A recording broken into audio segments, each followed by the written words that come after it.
You ask a question, they answer. And then, nothing. No laugh, no follow-up, no new topic. Just silence. 2 seconds pass, then 3 seconds.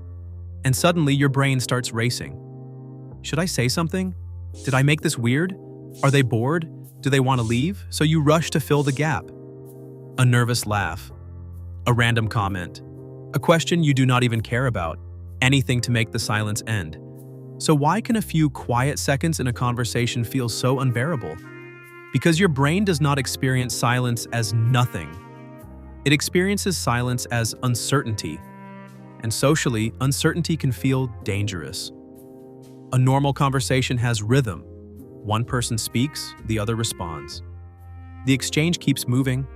Your brain gets used to that pattern and starts predicting what comes next. So when the rhythm suddenly breaks, it notices immediately.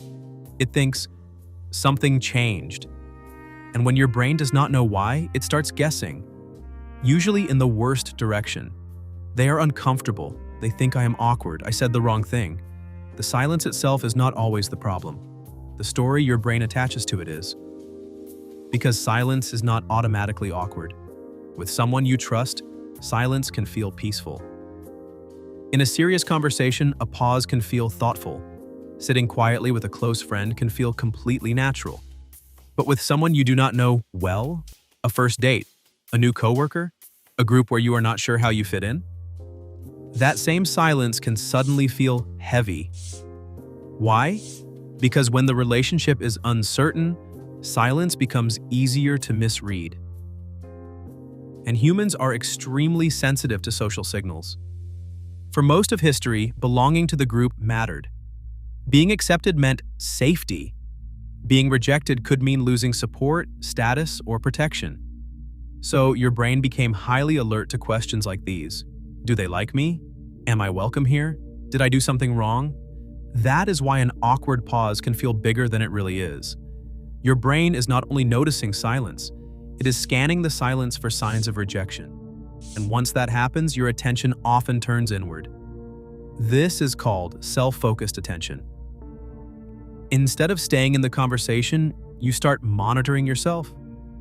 How am I sitting? What is my face doing? Did that answer sound stupid? Do I look nervous? You stop simply being in the moment. You start watching yourself from the outside, and that makes everything feel more awkward. Because now you are not just dealing with a silence, you are performing inside it.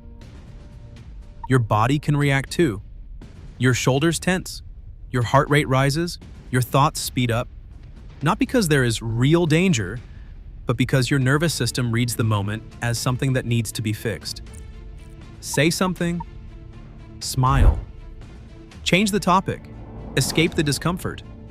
That is why people rush to fill silence. Not always because they have something meaningful to add. Sometimes they are just trying to calm their own nervous system. But here is the trap.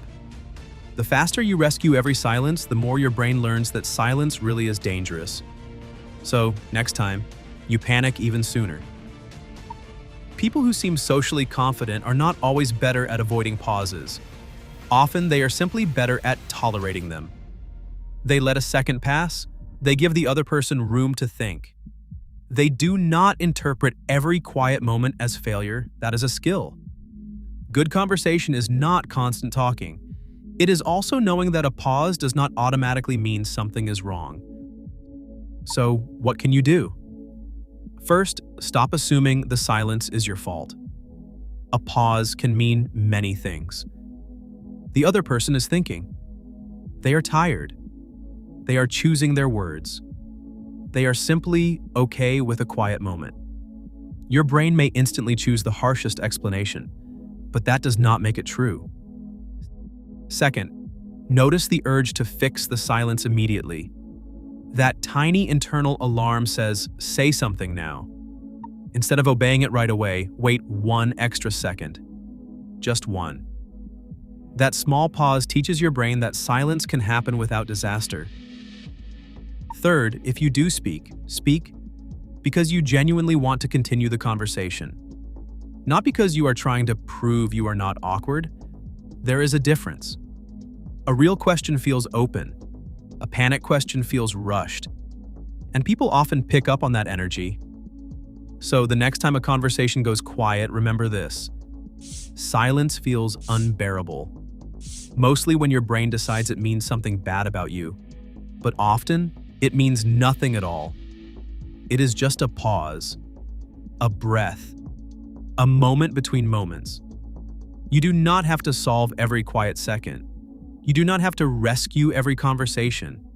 And you do not have to treat silence like a verdict on your social skills. Sometimes, nothing is wrong. Nothing is failing. Nothing needs fixing. The room is just quiet.